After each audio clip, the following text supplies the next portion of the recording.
बहुत समय पहले की बात है। कासगंज नामक एक सुंदर सा गांव हुआ करता था। उस गांव में एक लकड़हारा रहता था जिसका नाम रामू था। रामू बहुत ही ईमानदार और मेहनती था।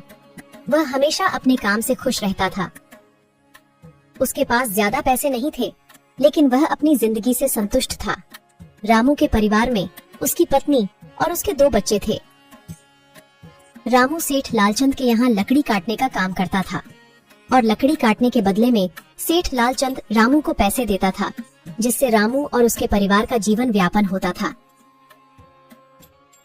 सुमन, मैं काम पर जा रहा हूँ। आज बहुत देर हो गया है, तो तुम बच्चों को स्कूल छोड़ आना। जी, स्कूल तो मैं छोड़ आऊंगी, लेकिन मोनू और चिंकी पिछले 2 दिन से कह रहे हैं कि उनके स्कूल की टीचर स्कूल की फीस मंगा रही है। हाँ, तो जाकर दे आओ ना स्कूल की फीस। अजी कहाँ से दूं? आप जो पगार लाते हैं उसमें मुश्किल से तो घर चल पाता है। अब उतनी सी तनख्वाह में मैं बच्चों की फीस का इंतजाम कैसे करूं? अजी मैं एक बात आपको साफ साफ कह देती हूँ, आप सेठ लालचंद जी से पगार बढ़ाने की बात कहिए। दिन पर दिन खर्च बढ़ता जा रहा है। बाजार में अगर सब्जी लेने निकलो तो सब्जियों के दाम आसमान छू रहे हैं, और बच्चों की पढ़ाई का खर्चा, घर का खर्चा अब इतनी कम तनख्वाह में कैसे गुजारा होगा? ठीक है, मैं आज ही सेठ जी से थोड़ा पगार बढ़ाने की बात करता हूँ। इतना कहकर रामू काम पर चला जाता है।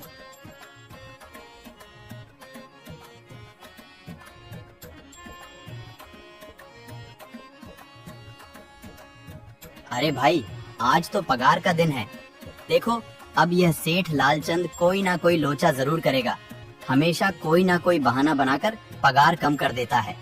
और अगली बार तो मेरी आधी पगार काट ली थी, यह कहकर कि जो मैंने लालचंद जी से 200 रुपए उधार लिए थे, उसका ब्याज बढ़कर 1000 रुपए हो गया है। इसलिए मैं तुम्हारी पगार में से 1000 रुपए काट रहा हूँ। हाँ हरिया भाई, तुम एकदम ठीक कह रहे हो।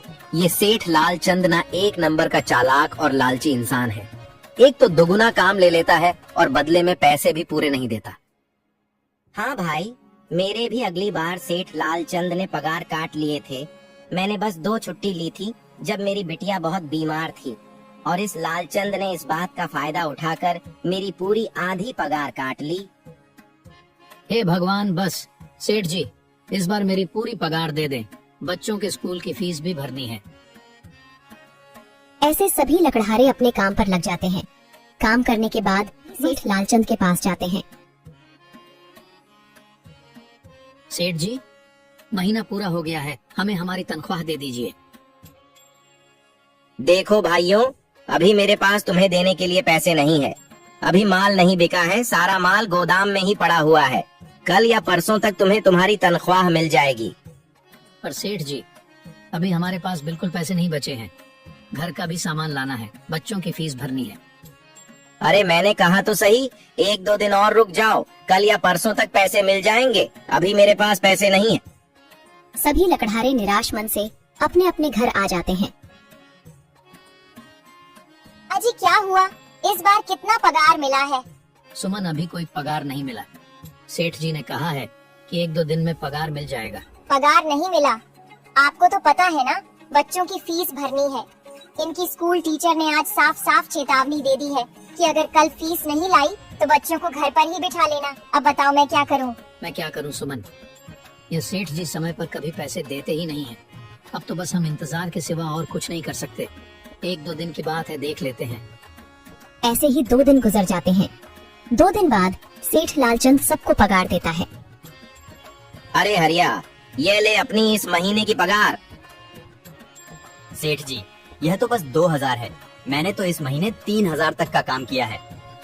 हाँ, काम तो किया है, लेकिन तूने 1-1 घंटे आराम भी तो किया है। ये पैसे उसी आराम के काटे हैं। पर सेठ जी, आपने तो कहा था 8 घंटे काम के महीने में 3000 मिलेंगे, और मैंने तो 8 घंटे काम किया और 1 घंटे आराम। देख हरिया, मुझे ज्यादा हिसाब किताब ना समझा। ये 2000 रख, अगर चाहिए तो, और अगर नहीं चाहिए तो कहीं और काम ढूंढ ले। बेचारे हरिया के पास उन पैसे को लेने के सिवाय और कोई रास्ता नहीं था। हरिया चुपचाप वह पैसे रख लेता है। रामू, ये लो तुम्हारे 2500 रुपए। पर सेठ जी, 2500 क्यों? मेरे तो पूरे 3000 बनते हैं ना। मैंने तो कोई छुट्टी भी नहीं की और ना ही कोई आराम। मैंने तो अपना सारा काम समय पर किया है। हाँ, समय पर तो किया है, पर इस समय बाजार में लकड़ियों का दाम काफी सस्ता हो गया है। इस वजह से अभी तुम्हें भी पगार कम ही मिलेगी जब तक लकड़ियों का दाम नहीं बढ़ता। पर सेठ जी, बात तो 3,000 की हुई थी ना, अब 2,500 में मैं कैसे घर चलाऊंगा? बच्चों की स्कूल की फीस भी भरनी है सेठ जी। इस बार आप पूरे पैसे दे दीजिए।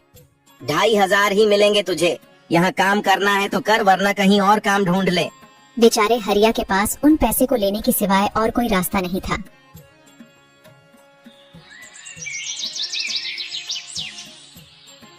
अरे भाई, यह सेठ लालचंद एक नंबर का बेईमान इंसान है।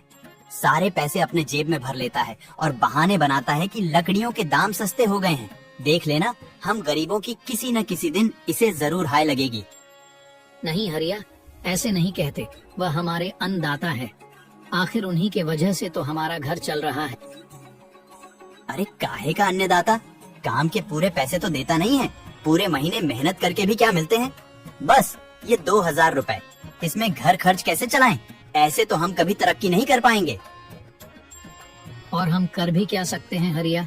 हमें लकड़ी काटने के सिवा और कोई काम कहाँ आता है? और कोई काम खोलना भी चाहे तो उसके लिए हमारे पास इतने पैसे कहाँ हैं? अब जो भी हो, हमारा तो बस ये सेठ लालचंद ही सहारा है ना। कुछ देर बातें करने के बाद अपने घर की ओर निकल पड़ते हैं। जी आ गए आप। कितनी पगार मिला है? सुमन, इस बार सेठ जी ने बस 2,500 रुपए ही दिए हैं। बस 2,000? इतने में कैसे घर चलाएंगे?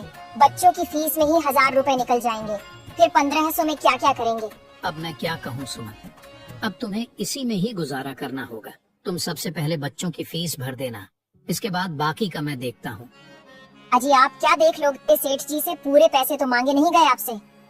नहीं सुमन, मैंने सेठ जी से पैसों के लिए कहा था, पर सेठ जी ने साफ इनकार कर दिया और कहा, यह लेना है तो लो, वरना कहीं और काम ढूंढ सकते हो। मैं सोच रहा हूँ कि लकड़ी काटने के बाद मैं कहीं और भी काम ढूंढ लूं। सेठ जी के यहाँ से काम करने के बाद मैं दूसरी जगह पर काम किया करूंगा, इससे कुछ ज्यादा आमदनी हो जाएगी। आज ही मैं सेठ जी के यहाँ पर काम करने के बाद और भी जगह काम ढूंढने जाऊंगा। इतना कहकर रामू काम पर निकल जाता है और जैसा कि रामू ने कहा था, वह लालचंद के यहाँ काम करने के बाद काम की तलाश में निकल जाता है। रामू पूरे गांव में काम ढूंढता है, दुकानों दुकानों पर जाकर लोगों से काम मांगता है, मगर हर जगह रामू को केवल निराशा ही हाथ लगती है। अंत में थक हार कर रामू वापस जाने लगता है। तभी वह देखता है कि अचानक बहुत सारे भैंसों का झुंड उसकी तरफ दौड़े आ रहा है। यह देखकर रामू बहुत डर जाता है। वह इधर उधर देखता है तो उसे एक गुफा दिखती है और वह गुफा में जाकर छुप जाता है। जब भैंसों का झुंड वहां से निकल जाता है, तब रामू की जान में जान आती है। हे भगवान, आज तो बाल बाल बच गया मैं, वरना आज तो मैं इन भैंसों के पैरों तलों तो कुचला ही जाता। पर यह मैं कहाँ आ गया? रामू यह सब सोच ही रहा था कि तभी उसकी नजर गुफा में रखी एक टोकरी पर जाती है। रामू उस टोकरी के पास जाता है। ये कैसी गुफा है? ये कैसी टोकरी यहाँ पड़ी है? इसे मैं घर ले जाता हूँ, सामान रखने के काम आ जाएगी। रामू जैसे ही उस टोकरी को हाथ लगाता है, गुफा में से एक आवाज आती है, रुक जाओ, इसे छूने की कोशिश मत करो। यह आवाज सुनकर रामू एकदम पीछे हट जाता है। तभी गुफा में एक जिन्न प्रकट हो जाता है और वह रामू से कहता है, कौन हो तुम और मेरी गुफा में क्या कर रहे हो? मुझे माफ करना, आप जो भी हो। कुछ भैंसों का झुंड मेरे पीछे पड़ गया था और उनसे बचने के लिए मैं इस गुफा में आकर छिप गया और फिर मेरी नजर इस टोकरी पर गई। माफ कीजिए, मुझे लगा यहाँ कोई नहीं है तो यह टोकरी किसी की नहीं होगी, इसलिए मैंने इसे छुआ। रामू, तुम्हें डरने की जरूरत नहीं है। मैं तुम्हारे बारे में सब जानता हूँ। मेरी नजर एक बार भी जिस पर पड़ जाती है, मैं उसका इतिहास अपनी खुली आंखों से देख सकता हूँ। पर आप है कौन और आप इतने विचित्र क्यों दिखाई पड़ रहे हैं? आप अपना परिचय दीजिए, कौन है आप? मैं एक जिन हूँ और मैं कई सालों से इस गुफा की रक्षा कर रहा हूँ। यह गुफा मेरे पूर्वजों की है। इस गुफा में केवल वही इंसान घुस सकता है जिसका मन बिल्कुल पवित्र हो। अगर तुम अपवित्र होते तो तुम इस गुफा में कभी नहीं घुस पाते।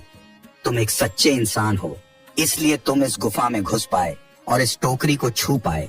अब तुमने इस टोकरी को छुआ है तो यह टोकरी तुम्हारी हुई। नहीं, मुझे ये टोकरी नहीं चाहिए, मैं तो बस देख रहा था। डरो मत रामू, तुम ये टोकरी ले जाओ। ये कोई साधारण टोकरी नहीं है, बल्कि यह जादुई टोकरी है। जादुई टोकरी?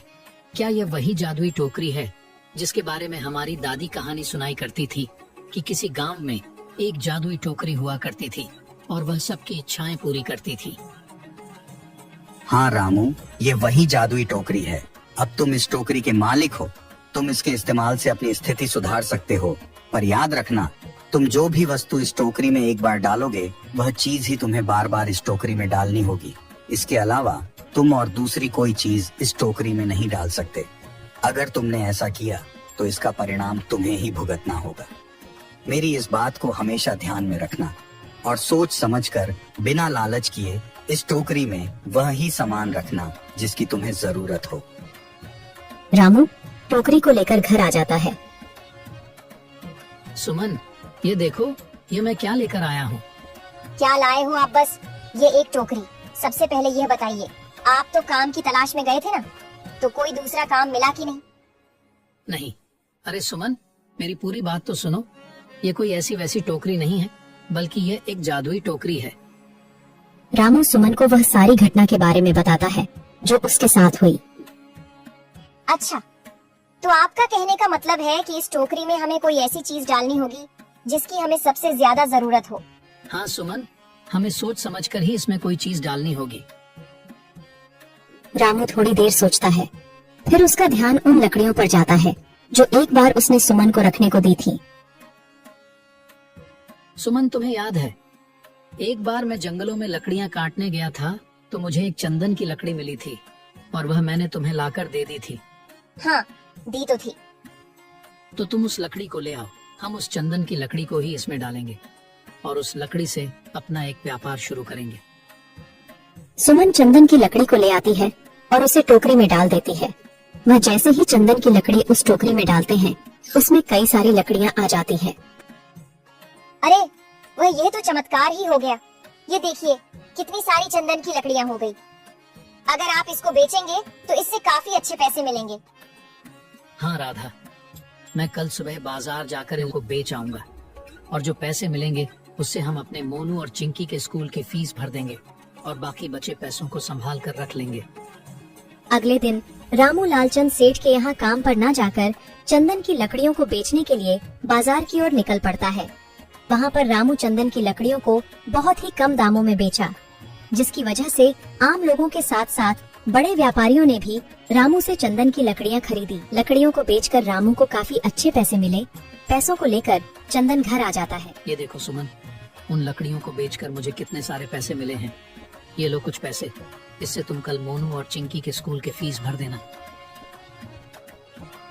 अच्छा, तो मैं काम पर जाता हूँ। अजी, आपके पास तो अब यह जादुई टोकरी है, तो अब आपको उस सेठ लालचंद के यहाँ काम करने की क्या जरूरत है? हाँ सुमन, मैं सेठ लालचंद जी के यहाँ काम पर नहीं जा रहा, बल्कि मैं तो वहाँ पर जो काम कर रहे बाकी के लकड़हारे हैं उन्हें ये खुशी की खबर देने जा रहा हूँ, क्योंकि सेठ लालचंद जी से मेरे साथ साथ वह लकड़हारे भी बहुत परेशान थे। इसलिए अगर मेरा भला हो रहा है तो क्यों ना मैं उन सभी का भला करूं। वह सभी बहुत ईमानदार लकड़हारे हैं, वह सभी बहुत मेहनत से काम करते हैं, मगर लालचंद ने कभी भी उनको उनकी मेहनत के सही पैसे नहीं दिए। इसलिए मैंने सोचा है क्यों ना मैं उनको अपने इस काम में शामिल कर लूं। हाँ जी, बात तो आपकी बिल्कुल सही है। अगर आप सभी लोग एक साथ मिलकर काम करेंगे तो हम सब बहुत जल्द ही तरक्की हासिल कर लेंगे।